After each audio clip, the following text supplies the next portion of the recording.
Ẹ̀yin èèyàn ilé èwo lẹ ṣe o? Ṣé àlàáfíà lẹ wà? Bí a ṣe ń gbọ́ o, wọ́n ní city kan wà ní Singapore lọ, wọ́n ní Woodland lórúkọ ẹ̀. Wọ́n ní wọ́n ti sọ pé wọ́n máa name street kan ní orúkọ Queen Naomi o. Ẹ̀yin èèyàn ilé, ẹ jẹ́ ká jọ gbọ́ gbogbo gist tèní. Tó bá jẹ́ ìgbà àkọ́kọ́ tẹ̀ ń darapọ̀ mọ́ channel mi, èmi ọmọ yín Máṣọ́lá, mo dúpẹ́ púpọ̀ lọ́wọ́ yín fún àdúrótì yín lórí channel mi. Òkè òkè lọ́wọ́ yín á máa lọ, ọwọ́ yín ò ní lọ ìsàlẹ̀ láéláé. Èmi ọmọ yín, mo máa ń sọ̀rọ̀ lórí celebrity gist, royal gist. Mo máa ń sọ̀rọ̀ lórí politics àti gbogbo nǹkan tó ń lọ ní agbègbè orílẹ̀-èdè wa, orílẹ̀-èdè bàbá wa ní Nàìjíríà. Ẹ̀yin èèyàn ilé, tẹ́ bá ti subscribe, ẹ subscribe o. So that tí n bá ti post any gist, ẹ máa máa rí. Òkè òkè lọ́lá yín á máa lọ, ọlá yín ò ní lọ ìsàlẹ̀ láéláé. Ẹ jẹ́ ká jọ gbọ́ gbogbo gist tèní. Ẹ̀yin èèyàn ilé, ẹ mọ̀ pé kò sí ibi tí Queen Naomi lọ táwọn èèyàn kì í nífẹ̀ẹ́ wọn. Ẹ mọ̀ pé èèyàn àtàtà ni Queen Naomi. Beautiful woman, woman of excellence, woman of respect, woman of prestige. Obìnrin tó jẹ́ pé obìnrin àtàtà tó ní ìtẹríba fún ọkọ, tó dẹ̀ ní ìtẹríba fún àwọn ènìyàn, òun ni Queen Naomi. Bí a ṣe mọ̀, ẹ mọ̀ pé Queen Naomi lọ sí Singapore.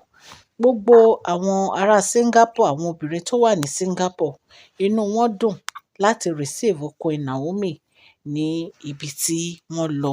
Wọ́n ní Woodland, Singapore. Àwọn obìnrin Woodland, wọ́n ní inú àwọn ò bá dùn tí àwọn bá lè name Queen Naomi ní orúkọ street àwọn ní Singapore. Ẹ jẹ́ ká jọ máa gbọ́ gbogbo gist lọ. Wọ́n ní Queen Naomi, wọ́n ní wọ́n bless gbogbo àwọn obìnrin tó wà ní Singapore lọ. Wọ́n dẹ̀ ní wọ́n make impact in their life. Ẹ mọ̀ pé sọ̀rọ̀sọ̀rọ̀ ní Queen Naomi. Tí Queen Naomi bá sọ̀rọ̀ sí inú ayé èèyàn, èèyàn gan mọ̀ pé èèyàn kan sọ̀rọ̀ sínú ayé òun. Wọ́n ní gbogbo àwọn obìnrin yìí, wọ́n ní wọ́n ń pe authority wọn wí pé kí wọ́n name street ní orúkọ Queen Naomi. Wípé inú àwọn á dùn tó bá lè ṣeé ṣe.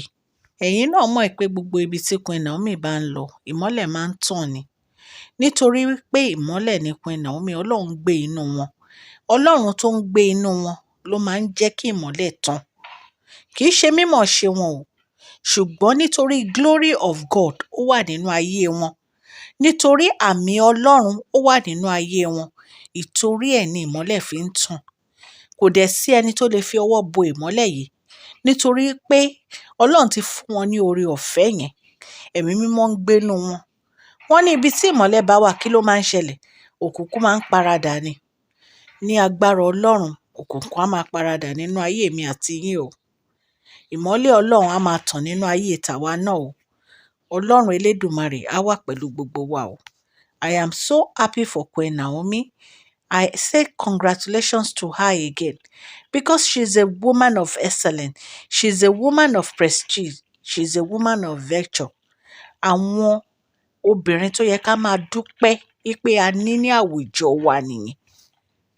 Ìtorí ẹ̀ ni kábíyèsí ò fi lè fi Queen Naomi sílẹ̀. Wọ́n mọ̀ pé iná wọn ń tàn nínú palace àwọn náà. Iná wọn ń tàn nínú palace wọn, ẹ̀mí mímọ́ wọn ó ń ràgàbọ palace wọn. Ìtorí ẹ̀ ni kábíyèsí fi ń jà wípé àwọn fẹ́ ìyàwó àwọn padà nínú palace. She is always bringing peace, ìfọ̀kànbalẹ̀, àlàáfíà sínú palace kábíyèsí.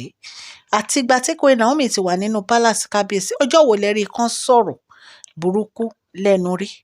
Ọjọ́ wo lẹ rí kí wọ́n bá kábíyèsí jàre? Ọjọ́ wo lẹ rí kán bá àwọn ẹ̀gbọ́n kábíyèsí jàre? Bó tiẹ̀ jẹ́ pé àwọn ẹ̀gbọ́n kábíyèsí wọ́n ń fìtínà wọn, ṣùgbọ́n ẹ lè gbọ́rọ̀ kankan lẹ́nu Queen Naomi o. Bínú wọn ò dùn, wọn á máa rẹ́rìn-ín ni. Ọlọ́run Elédùmarè ó máa wà pẹ̀lú Queen Naomi, ẹ̀mí mímọ́ tó fún wọn kò ní gbà lọ́wọ́ wọn. Ṣé ẹ mọ̀ pé gbogbo àwọn tán jọ lọ sí Singapore yẹn pọ̀?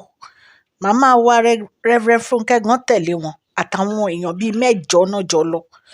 Ṣùgbọ́n ẹ̀mí mímọ́ tó ń gbénú wọn àti inú màmá wa kò ní fi wọ́n sílẹ̀ o.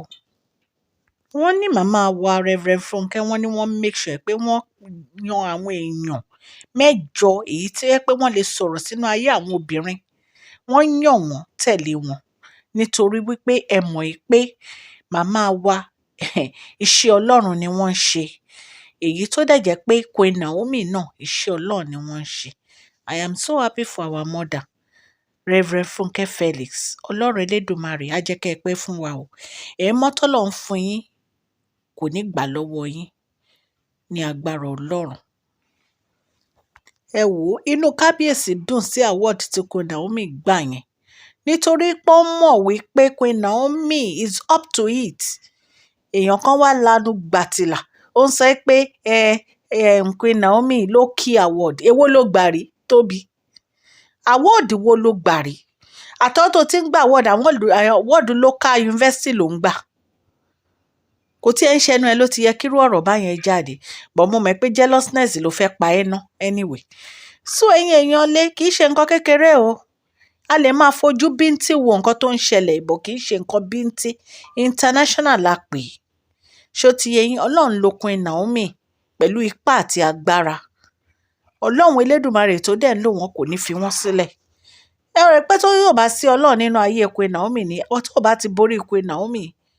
Ṣùgbọ́n Ọlọ́run Elédùmarè ó ń fight battle Queen Naomi. Ọlọ́run á túbọ̀ máa fight battle Queen Naomi ni ní agbára Ọlọ́run.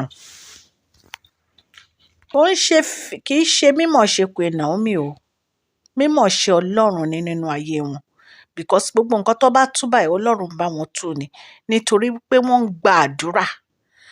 Onígbàgbọ́ tó bá ń gba àdúrà láìsinmi àti láìṣàárẹ̀, Ọlọ́run ò ní fi sílẹ̀. So agbára àdúrà lẹ rí yẹn. Àdúrà ó ní nǹkan pàtàkì ṣe nínú ayé àwa onígbàgbọ́. Nǹkan tẹ́ fi rí tí Queen Naomi tó fi ń borí àwọn ọ̀tá wọn nìyẹn. Nígbà tí àwọn ìyàwó kábíyèsí máa sọ, àwọn àǹtí wa wọ́n ní Queen Naomi ń lo jáàsì ni. Ẹ̀yin èèyàn lé. Ẹ rí i pé ọ̀rọ̀ yẹn tóbi.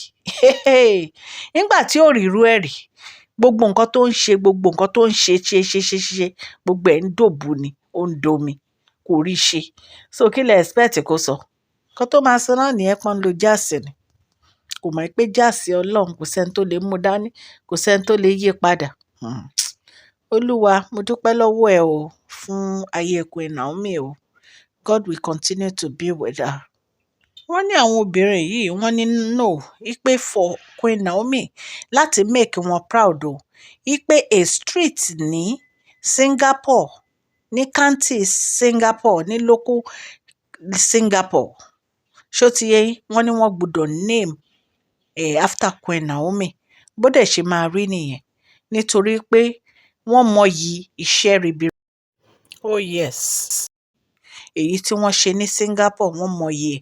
Wọ́n ní wọ́n máa ṣe meeting o. Wọ́n ní wọ́n dẹ̀ máa ṣe nǹkan tó yẹ kán ṣe láti fi name street yẹn after Queen Naomi. Ẹ̀yin èèyàn lé gist tá gbọ́ nì ta ní ká mú wá fún yín. Ọlọ́run Elédùmarè á ràn gbogbo wa lọ́wọ́ o. Please share this video, like and subscribe. God bless you.